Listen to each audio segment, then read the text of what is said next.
وہ خوش نصیب افراد جو قیامت کے دن عرش کے سائے میں ہوں گے۔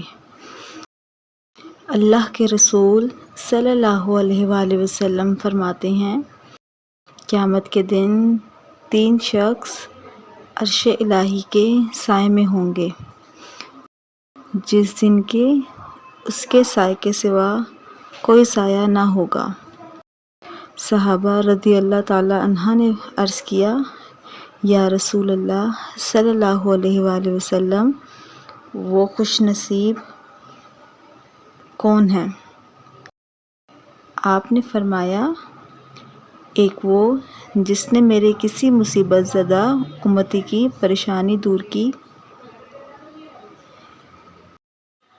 دوم وہ جس نے میری سنت کو زندہ کیا، تیسرا وہ شخص جس نے مجھ پر درود پاک کی کثرت کی، صلی اللہ علیہ وآلہ وسلم۔